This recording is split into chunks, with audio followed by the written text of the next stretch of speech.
Speaker को भी unmute mute करा हुआ है, स्पीकर्स को भी।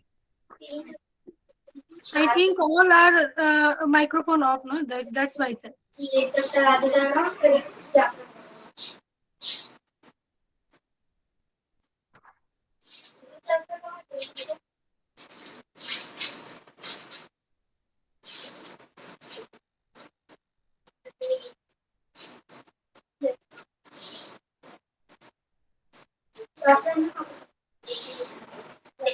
सर आवाज नहीं आ रही है। क्या? अरे अब तो खाना है। अरे नहीं, वो उसको छोड़े दो। गरम कहाँ से बना लिया ये टाइम? क्या बना रहे थे? अच्छा, सब्जी बना रही है, आटा लगा है। अरे बंदा ये खाता तो अरे यार,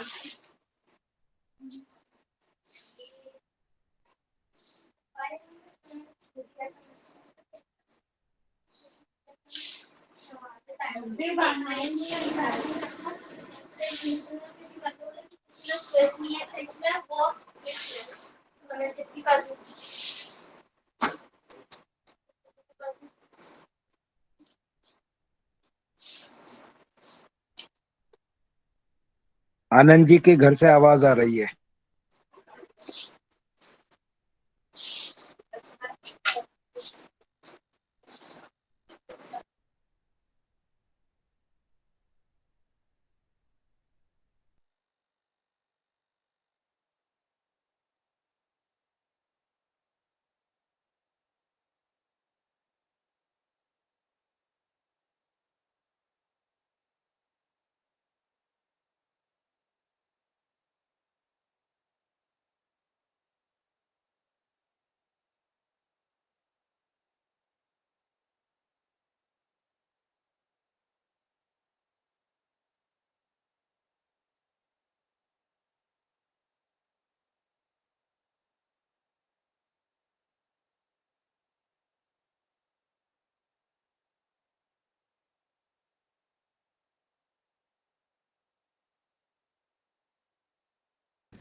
नमस्कार सर। माननीय विधायक जी की भाषण नहीं सुन पाए, आवाज नहीं आ रही सर। जो भी टेक्निकल प्रॉब्लम हो सॉर्ट आउट करिए सर।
माइक ऑफ है इसलिए आवाज नहीं आ रही है।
सर टेक्निकल इशू को दूर करिए ना, हमारे बच्चे भी हैं जो प्रेजेंट करेंगे paper, please sir technical issue को देखिए sir.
Sir, please sort out this problem now, sir.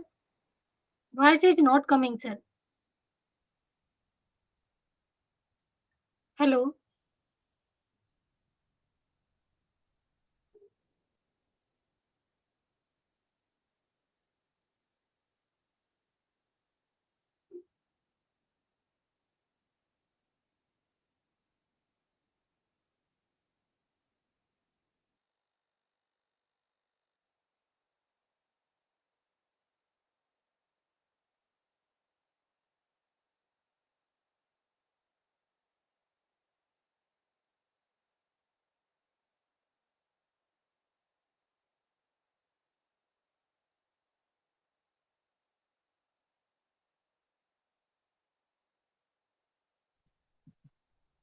हम लोग जुड़े हुए तो हैं, लेकिन हमें आवाज बिल्कुल भी नहीं आ रही।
सर आवाज नहीं क्लियर आ पा रही है सर।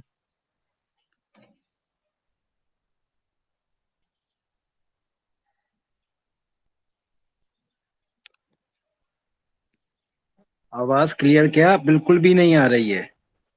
जी बिल्कुल बिल्कुल। प्रोग्राम स्टार्ट नहीं हुआ है सर। प्रोग्राम स्टार्ट हो गया है, माइक ऑन नहीं है। ऑल म्यूट के चक्कर में स्पीकर्स को भी शायद मुझे लगता है म्यूट कर रखा है। तो हम लोग तो नहीं उनसे हुए संपर्क म्यूट। कीजिए ना सर। हेलो।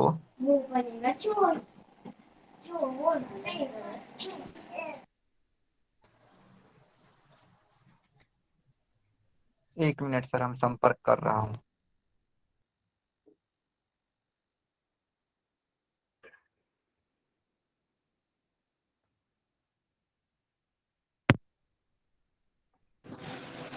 आवाज नहीं आ रही है।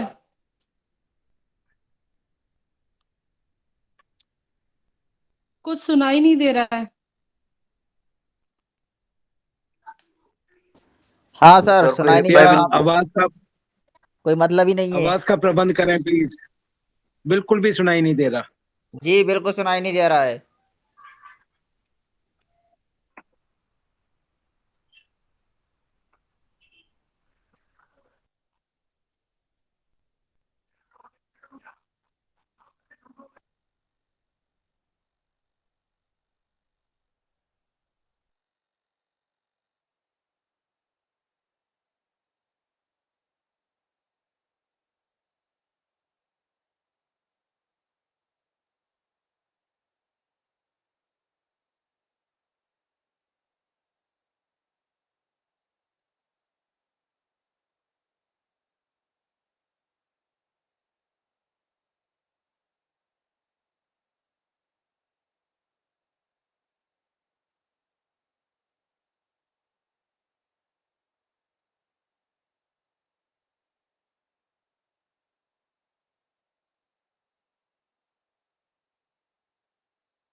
Hello.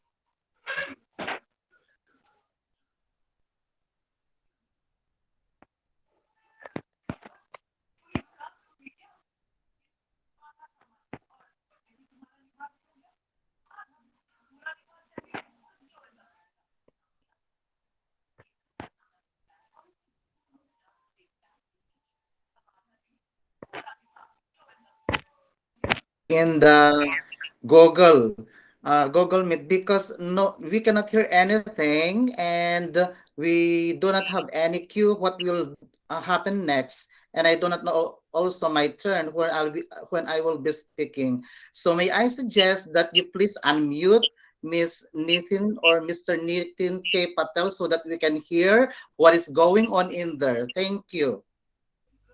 Mr. Nitin Patel is not responding. Yes, please. I know, but then kindly please open the microphone of Miss Nitin Patel so that we can hear what is going on in there. Okay, thank you so much for your attention.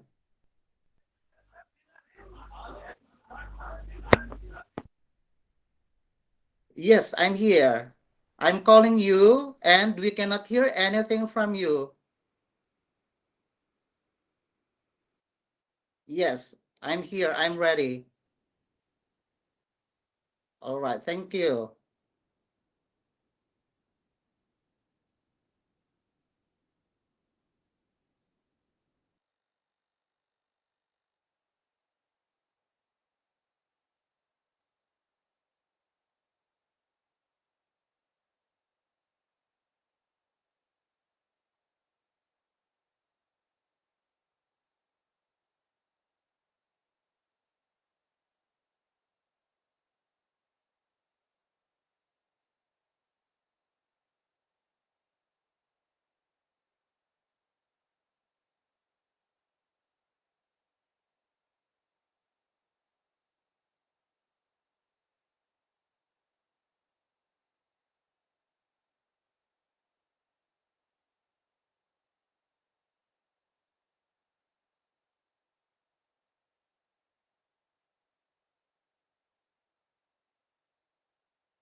Hello. आवाज नहीं आ रही sir. हाँ अभी आई। अरे नहीं नहीं, वो बोल रहे हैं अभी कल ज्वाइन हो जाइए। अभी मैंने मिस्टर ब्रजेश को कॉल किया था। ओके।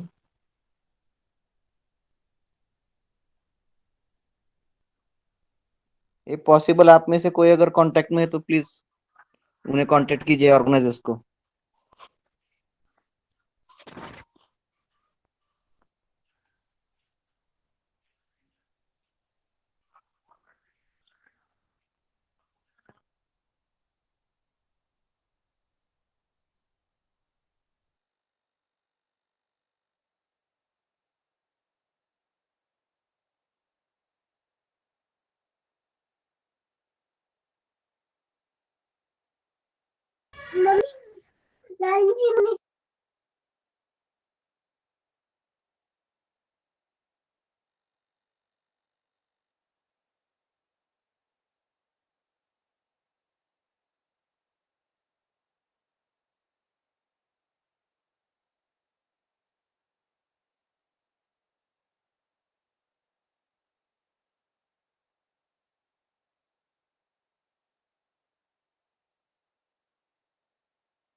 सर वॉइस बिल्कुल नहीं आ रही है, 1 घंटे से हम लोग जुड़े हुए हैं लेकिन कोई रिस्पॉन्स नहीं मिल रहा है सर।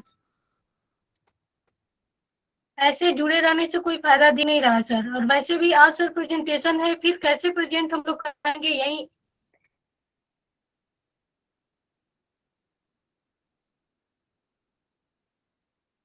कोई टेक्निकल इशूज है तो उसको सॉर्ट आउट किया जाए सर प्लीज।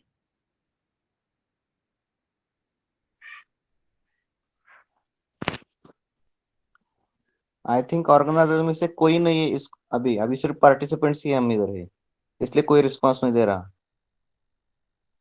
ये जो बैठे हुए हैं टेक्निकल प्रॉब्लम देख रहे हैं, उनको थोड़ा रिस्पॉन्स देना चाहिए इसमें। उनको तो हमारी वॉइस पता नहीं जा रही है या नहीं। मैम उनको कॉल किया था तो वो बोल रहे हैं कि कल ज्वाइन कीजिए। अब वही है तो फिर जुड़े रहने से कोई मतलब है नहीं, 1 घंटे से कोई क्या हुआ कैसे हुआ कुछ कुछ भी पता नहीं चला।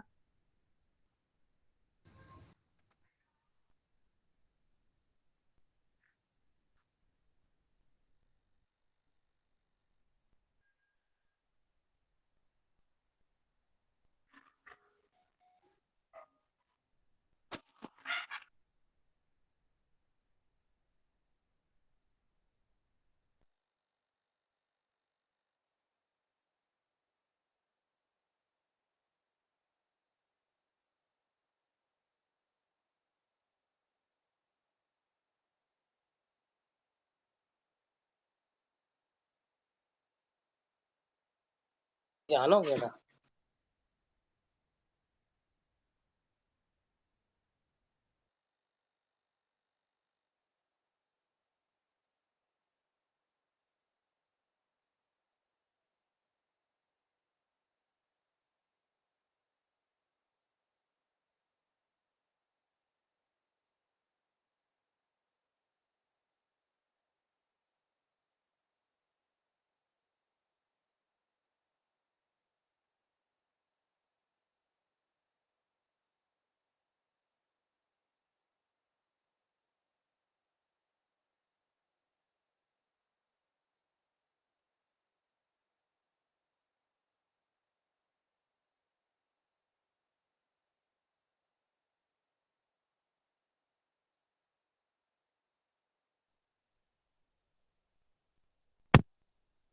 मैच कर दिया जाए कि हम लोग को कोई आवाज नहीं आ रही है, बहुत देर से ऐसे जुड़े हैं।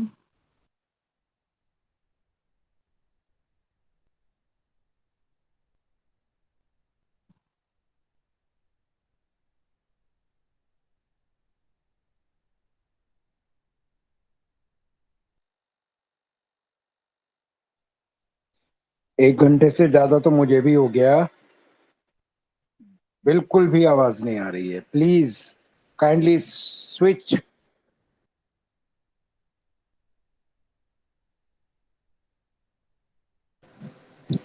स्क्रीन पे तो दिखा रहा होगा ना।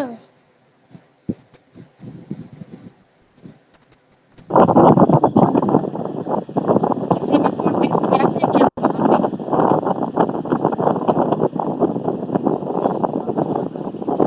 कुछ भी नहीं दिखा रहा है, स्क्रीन पे कुछ भी नहीं दिख रहा है। व्हाट्सएप पे फोटो आ रही है, पिक्स आ रही है बस ग्रुप वाले में।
टेक्निकल प्रॉब्लम नहीं सॉल्व हुआ sir.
Sir, you are muted.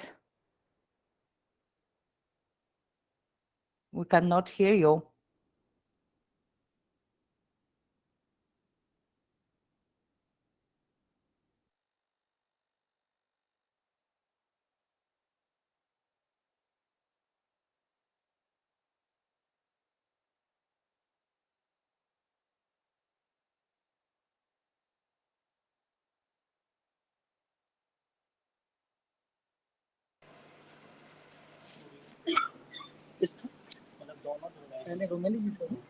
Professor Romele, sir. Yes, Professor I'm Romele, here, sir. and Yeah, we yeah. really don't know Sir. what is going on in the on-site because we cannot hear Yes, anything. please. Welcome, sir, and please start your speech, sir, please. Welcome, sir, and please start Okay. your speech, sir, please. So, ladies and gentlemen, I would like to greet you a wonderful afternoon here from the Kingdom of Thailand, from the ancient city Siam. I would like to express my sincerest thanks also to the organizer for inviting me in this occasion. But before I will proceed my talk, please allow me to share my screen because I want my talk to be remembered by the participants. So please give me the cue to share my slide, please. Thank you.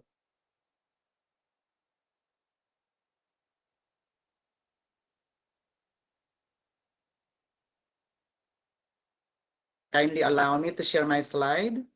Thank you.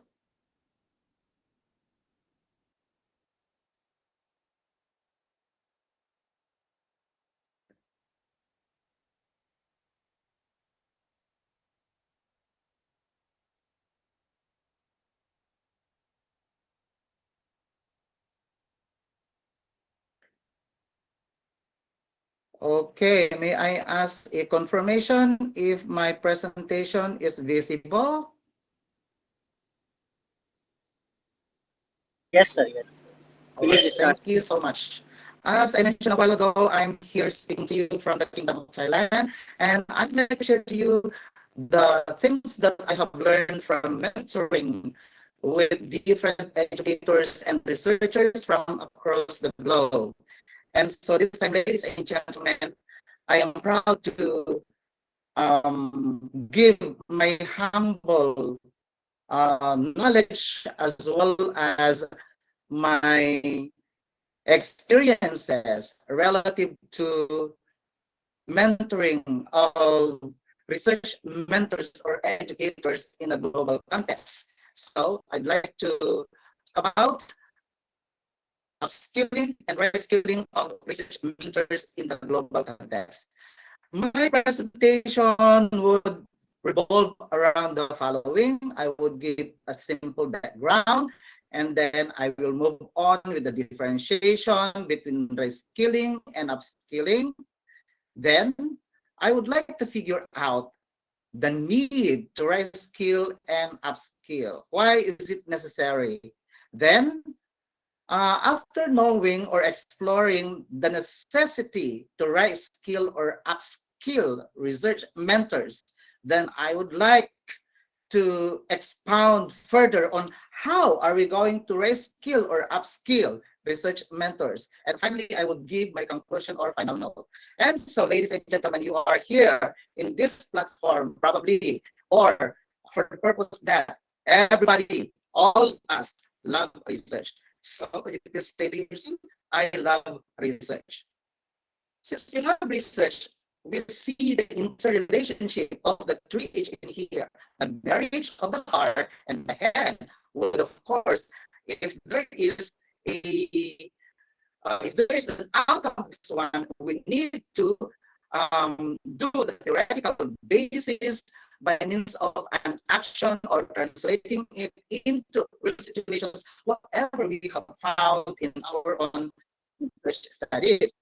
And so I was telling a while ago that there is a need for upskilling and reskilling, but for our working definition, I would like to make things clear in here that upskilling is the process of learning new skills or of teaching workers new skills, meaning that the employers were the one responsible for the upskilling of an individual or any employee. Upskilling means teaching employees new advanced skills to close talent gaps. It involves your team members in the continuous education and helps them to advance along their current career path. Because you don't have to assume that you are fully equipped already with the necessary skills being a researcher or a leader in an institution. You need to upgrade yourself from time to time, because the knowledge that you have right now or the skills that you have acquired might not be necessarily be appropriate in the coming generation, or those that we have acquired last time may not work anymore in this time of pandemic or even in the post-COVID scenario. And so upskilling then intends to teach employees new skills to optimize their performance so that we can perform better our tasks. We need to upskill ourselves. Thus, skilling aims to create more specialized workers. In doing this one, the result is that the workers could have better knowledge in doing their tasks, regardless they are as administrator, educational leaders, researchers, research mentors, or research leaders. About reskilling. So when reskilling, we need to revisit what is lacking in us. Thus, it is the process of learning new skills so that we can do a better job or different job, or of training people to do a different job. Reskilling means looking for people with adjacent skills, meaning that we need to learn from another person of which we have the same interest or we have the same specialization. And that in doing so, it will provide us a lateral learning experiences. Then, reskilling, which is also otherwise known as professional recycling, sets out to train employees to adapt to a different post within the company. Therefore, reskilling then aims to create more versatile workers. So what does it mean? In upskilling, you are trained to become more equipped with your own work in your particular field, or I would rather say in your own specific agency or institution. Whereas in reskilling, it aims an individual working an institution to become more flexible regardless of the type of job he or she is going to perform. Now, the question is, why there is a need to upskill and reskill? Why is skilling and reskilling necessary? There are three reasons that I have found, ladies and gentlemen, and they are the following. So first and foremost is because the impact of COVID-19. Now, when there was no COVID-19, we can we can perform our tasks without making an adjustment of the necessary things that we have to do at this time. Like, for example, those individuals who are not capable of doing the task by using technology or of knowledge to upskill and reskill themselves so that they could become better, better employers. Another one is, it is because of the growing digital technologies and innovation. So even if you are knowledgeable about technology, take note that there is this what we call innovation from time to time.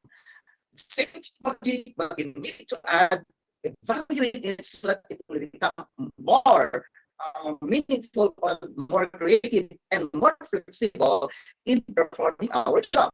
And finally, there is a need to skill or upskill because with skills, there is shortages in terms of technical skills. Next thing, so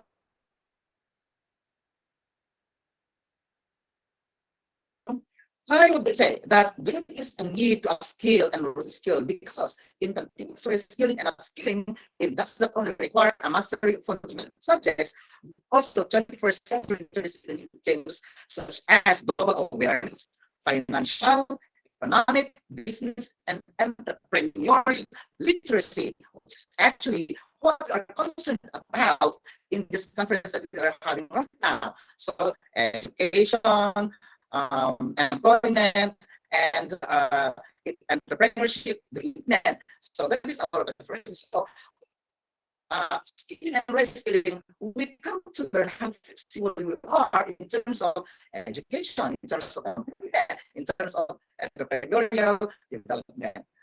That is literacy, civic literacy, health literacy, and environmental literacy. So we become more responsible of our own surroundings, all of our own environment. We become more nature friendly and nature lover. So I was saying a while ago, there's really a need for reskilling due to three reasons. Now, another thing is that there is a need to reskill because we need to go with 21st century interdisciplinary skills, otherwise known as the four C's. First is creativity and innovation. From time to time, we keep on innovating something. The technology that we have right now, the unit, the mobile phone, computer, the one we are using right now, shit. And we need to look for a need, we need to innovate for a more advanced technology. So we need to create again, we need to innovate. So there is really a necessity for reskilling and skilling because of this matter, creativity and innovation. Secondly, is critical thinking and problem solving. There is also a need for us to become more critical, become more investigative in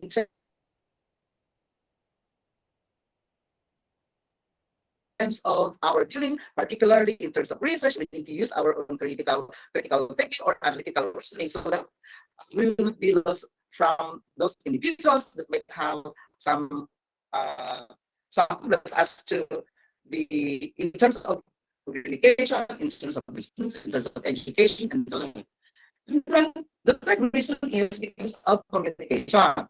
So there is a need for us to skill and upskill because we are sensitive in terms of communication because the words might be using is which is ordinary for us in some other cultures is not. That is why we need to upskill. We need to become knowledgeable. We need to become interculturally sensitive so that we will become relevant in our dealing with our professional work across the globe.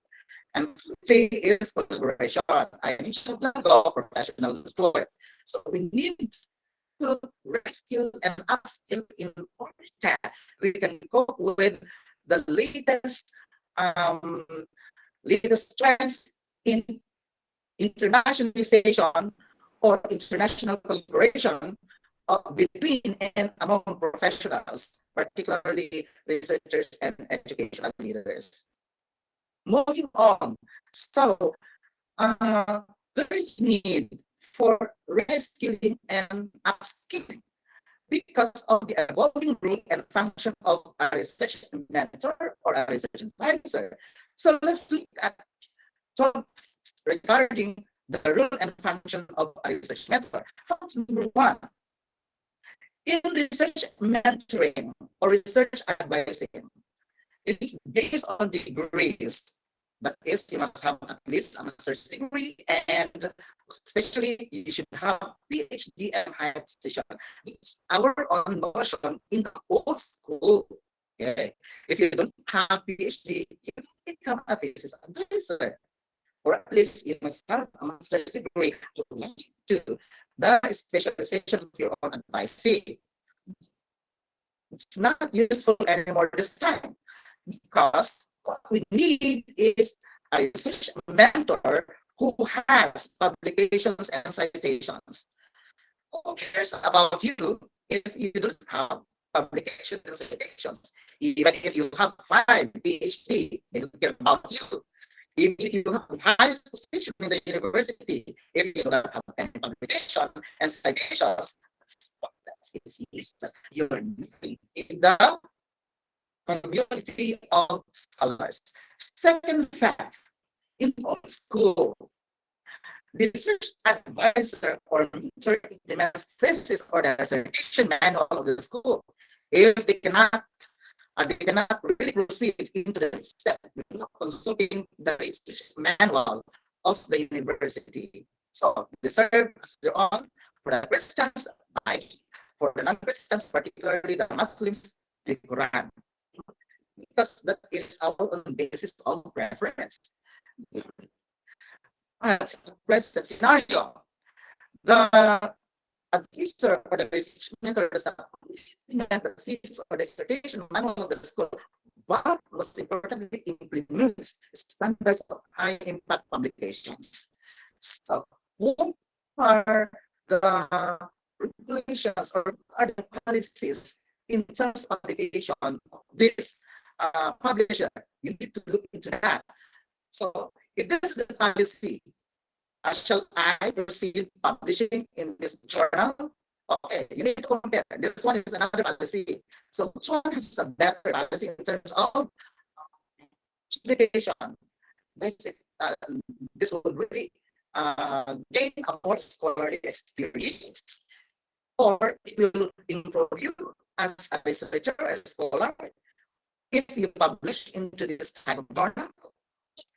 They are simply doing that because they want to reap your money. These are known as the predatory journals. Okay, let's move on with fact number 3.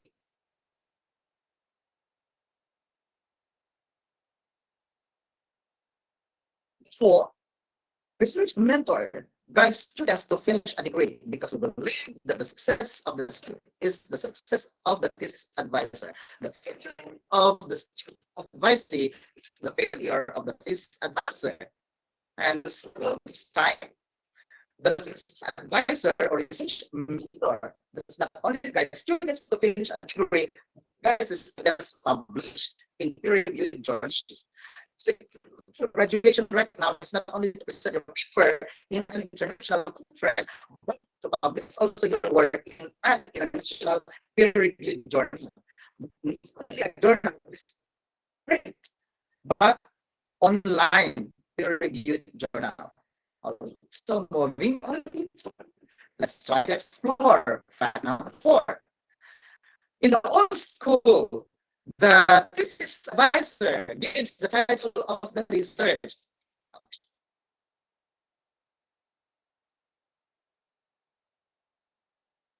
But in this scenario, the research advisor requires the students to complete the review to define the gap as this is in formulating the title of the study.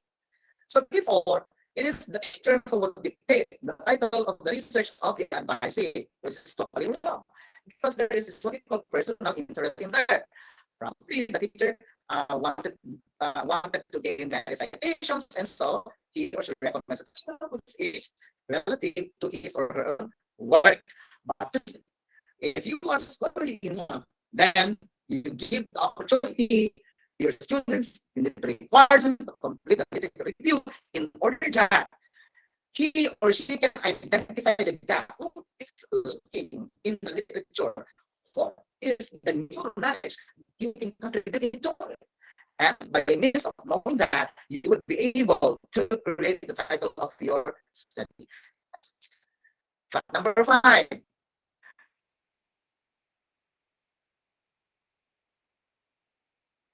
In old school, the research mentor edits the submitted manuscript in hard copy. So too traditional.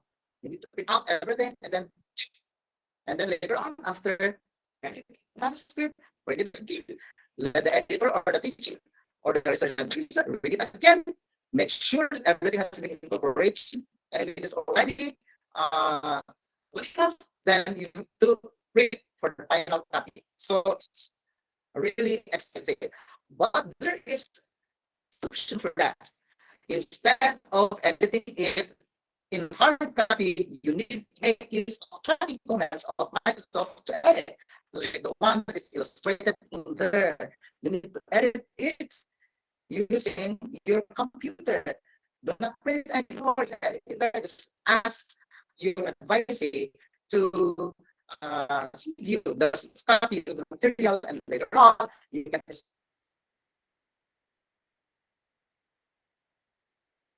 with editing. Just click on the course leader, which is the review, and then give a new comment. Next. Fact number 4. In school, the research mentor relies on a statistician to treat and interpret data. But today, you need to have your own formal training in order that you can teach your students to process data by themselves. Fact number 7. In the old school, the research advisor or mentor corrects grammar and mechanics, the punctuation marks, the agreement of the subject and verb, etc., etc. What is the concern of the thesis mentor at the new generation? They make use of grammar software to check, right? Like the one illustrated in there. You can avail yourselves, you can subscribe to it by you have in your own country. Look for it. Grammarly. You can subscribe. It's very cheap. If you are a scholar, if you're writing your own dissertation or your own thesis, if you are a research mentor or plain researcher, you can avail yourself with Grammarly software to check the grammar of your own work.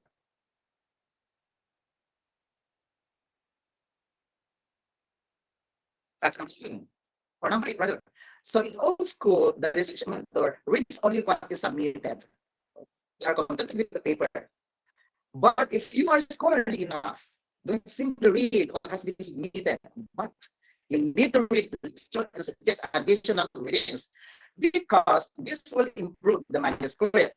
You need to have this peer review. So suggest. Rather, when you suggest, you also give the references. Do not make you lazy. Rather, you are there to help. You are there to guide. That is why if you came to add more literature in order to support findings, then you need to give the references which is not being indicated in the literature review. Next.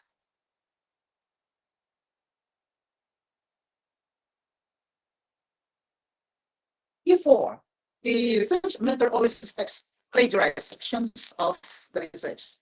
because majority of our students, if they will copy from the Google, they simply copy and then paste, and then they are in something, okay, and then they look for another URL, and if they think that is important, they will copy again and just it. And if you look at the relationship of one paragraph and another paragraph, they are not interconnected. So if you are suspicious about that, you being research mentor should use software to detect plagiarism, like this alternative. Okay, if you run the manuscript using the turnitin, it will give you a report how many percentage is original and how many percentage were plagiarized. It will also give you the link wherein it directs the portion wherein it was plagiarized. Point number 10.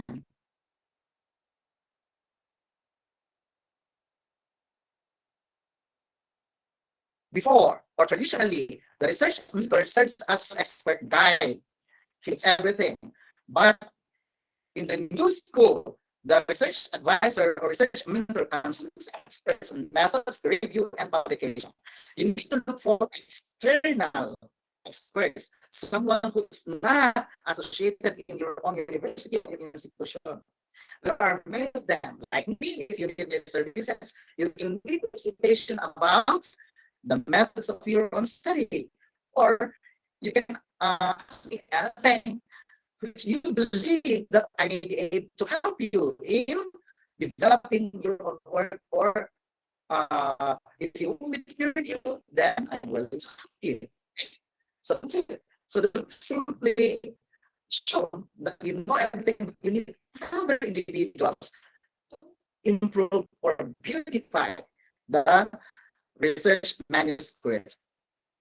Fact number 11. In the old school, the research mentors require completion manuscript as basis of quality. This is also a requirement for graduation, so you must have your book. But now, what is more important is you are being required to state the newness of discovery from research derived from sound methodology. What is the new knowledge that you can contribute to your own field of specialization? After conducting this research, is there a new knowledge you have found? If there is, then how are you going to translate that into action? That is more important, my dear. And let's see. Okay, that's number 12. It requires the students to do all the work. Okay, give them a headache, require them a lot of things to do at the time that the work has been finished. But mentor in the new generation co-authors with the student in publishing the work. They work together, they look into the matters were in this paper could be improved. And so the question, how are we going to upskill and reskill research mentors? Okay. 4 arsenal skills of research mentors. We have the reviewing skills, the editorial skills, or editing skills, referencing skills, and instrumentation skills. In reviewing skills, a research mentor should be trained and be certified for reviewer. Join the review organizations, prepare your CV, and apply as a reviewer of journals. In terms of editing or editorial skills, a research mentor should be trained and be certified as an editor. He or she needs to get membership also in editors organizations with their CV and apply as editorial board of journals. Referencing skills. There are at least 4 types of referencing skills, and the most commonly used is the APA or the American Psychological Association format. According to that, you have to be knowledgeable of the mental-based software. You need to install that. There is a tutorial on YouTube wherein you can install mentally and how you can use it. In terms of instrumentation, you as a research mentor should study psychometrics. Do not simply rely on the knowledge of the statistician. Because if you use statistician, you can still have your own research advice.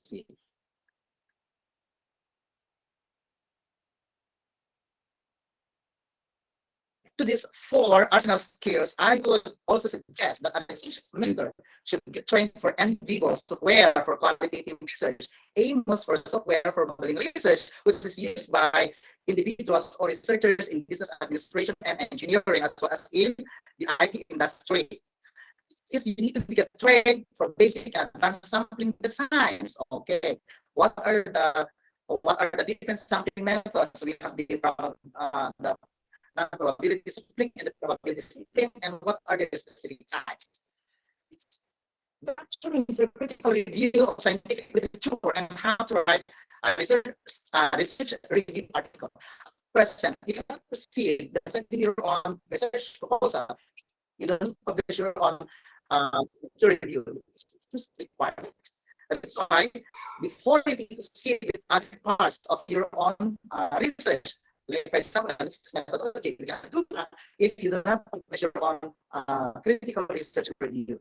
It's get right for hypothesis-driven research and hypothesis testing. The training for constructing rubrics as placement to Likert scale. In old school, the mix of Likert scale wherein we have 1, 2, 3, 4, 5, 5 was highest, absolutely agree, then disagree, neutral, agree, and then strongly agree, like that. You need to define what's 5. How are you going to rate 4, and so on and so forth.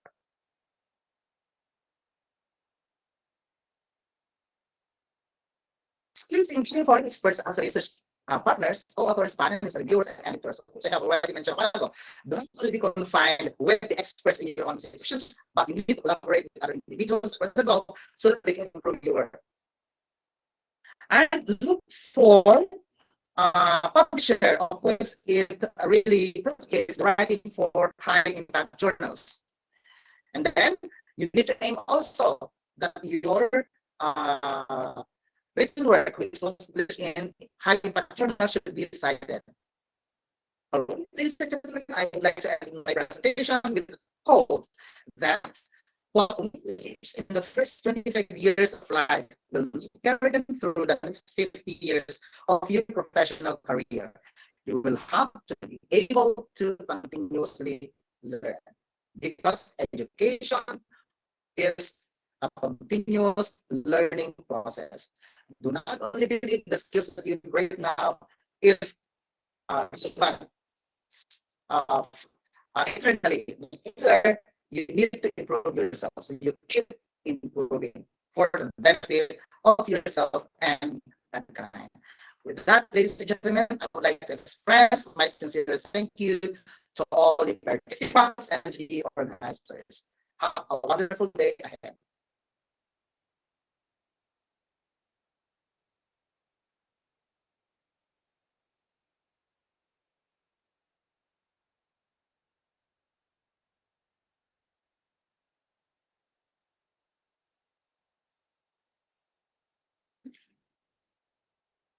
All right, that would be all. Thank you.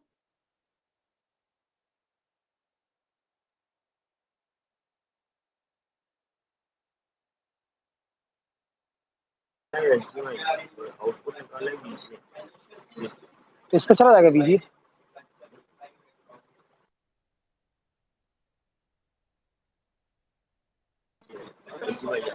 अच्छा अच्छा, ये आपको नहीं पता इसमें ऐसा है? अरे इसमें ओबीएस है नहीं इसमें।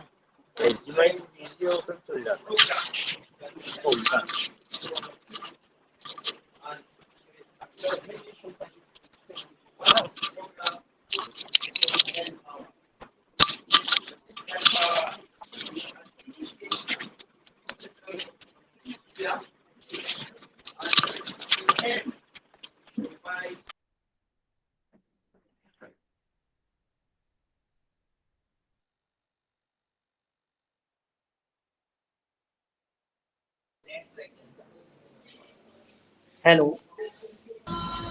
Yes, sir.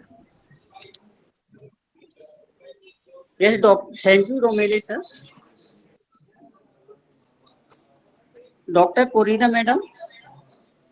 Yes, it's Yes, hello. Hello. actually by honor. Yes, Dr. Be Corina part of madam. Vice Chancellor, International Internship University, Romania. Please start your speech well.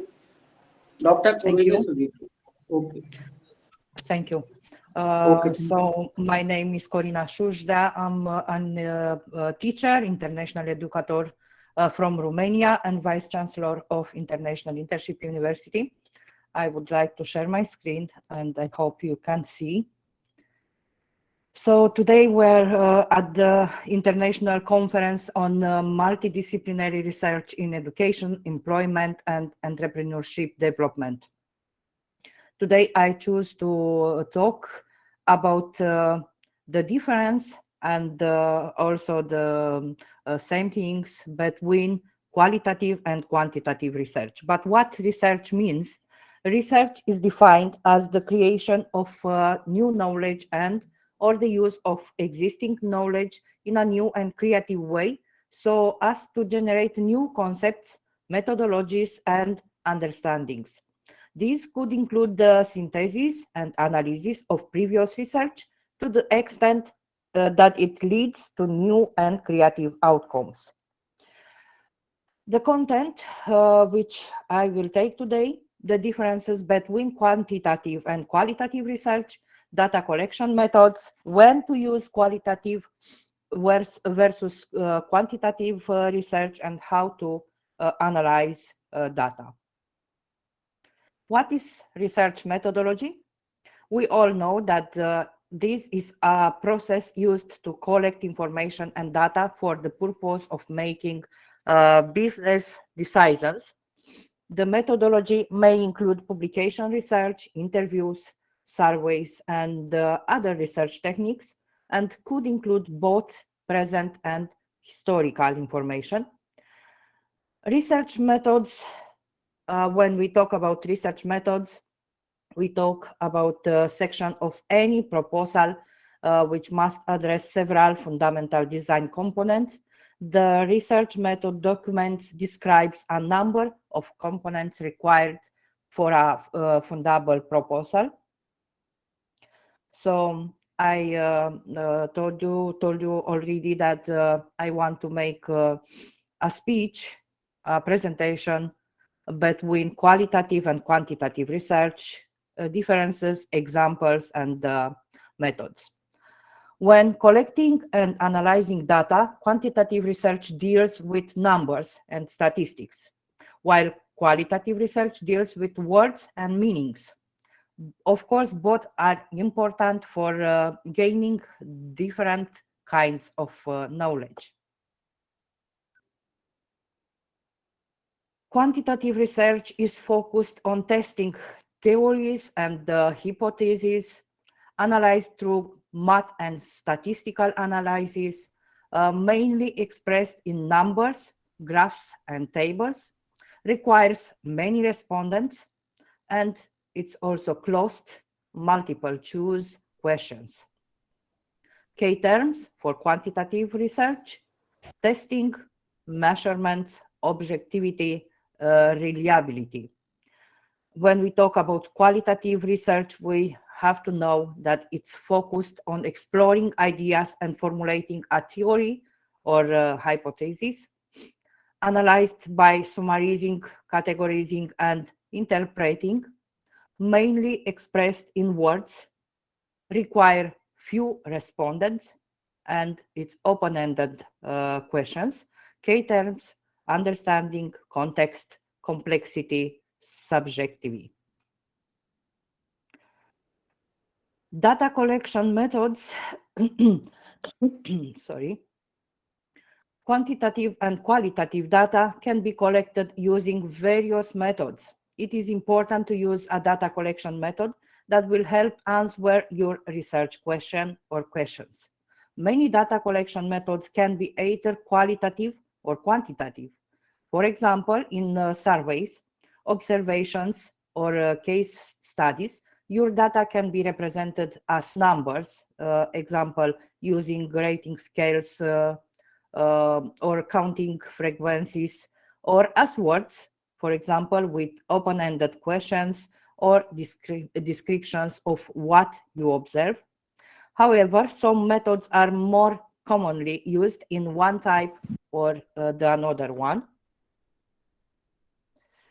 Quantitative data collection methods, and here we can use surveys, list of closed or multiple choice questions that is distributed to a sample online, in person, or over the phone. Experiments, the situation in which variables are controlled and manipulated to establish cause and effect relationships. And observations, observing subjects in a natural environment where variables can't be controlled. And qualitative data collection methods, we can meet interviews, asking open-ended questions verbally to respondents, focus groups, discussion among a group of people about a topic to gather opinions that can be used for future research, ethnography, participating in a community or organization for an extended period of time to closely observe culture and behavior, and literature review, survey of published works by other authors. When to use qualitative versus quantitative research. A rule of thumb for deciding whether to use qualitative or quantitative data is use quantitative research if you want to confirm or test something, for example, a theory or hypothesis. Use qualitative research if you want to understand something like concepts, thoughts, experiences. For most research topics, you can choose a qualitative, quantitative, or mixed methods approach. Which type you choose depends on, among other things, whether you are taking an inductive versus deductive research approach, your research questions, whether you are doing experimental, correlational, or descriptive research, and practical considerations such as time, money, availability of data, and access to respondents. How to analyze qualitative and quantitative data. Qualitative or quantitative data by itself can't prove or demonstrate anything, but has to be analyzed to show its meaning in relation to the research questions. The method of analysis differs for each type of data. When we talk about analyzing quantitative data, we have to know that this is based on numbers. Simple maths or more advanced statistical analysis is used to discover commonalities or patterns in the data. The results are often reported in graphs and tables. Applications such as Excel, SPSS, or R can be used to calculate things like average score, the number of times a particular answer was given, the correlation or causation between two or more variables, the reliability and validity of the results. Analyzing qualitative data, it's more difficult because than quantitative data. It consists of text, images, or videos instead of numbers. Some common approaches to analyzing qualitative data include qualitative content analysis, tracking the occurrence, position, and meaning of words or phrases, thematic analysis, closely examining the data to identify the main themes and patterns, discourse analysis, studying how communication works in social content. So to go to the end with conclusion, of course, an ideal research is one which is conducted by considering both the methods together. Although there are some particular areas which require only one type of research which mainly depends on the information required by the researcher. while qualitative research tends to be interpretative, quantitative research is concrete. So I would like to invite you to go through our website, because we have also a Council for Research in IAU. Thank you very much.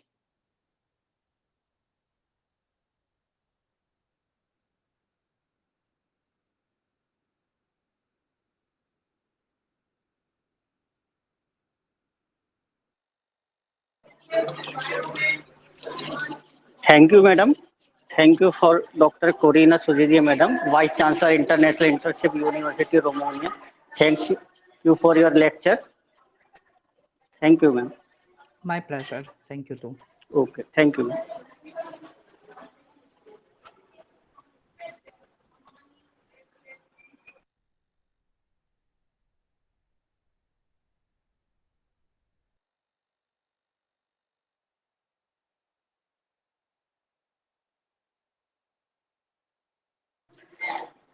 Thank you all of you. Today's session is online of, हम आज के इस कार्यक्रम को यही समाप्त करते हैं, ऑनलाइन सेशन है ना. Next please join tomorrow 11 AM. Please join tomorrow 11 बजे. 2 session, paper presentation and paper presentation session and technical session tomorrow.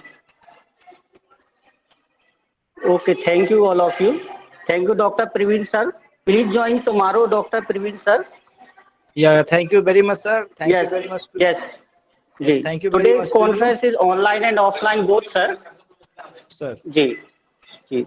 So please join tomorrow, sir, online conference. Sure, sir. Sure. Thank you very much. Okay, okay. And okay. on the behalf Thank of you, Dr.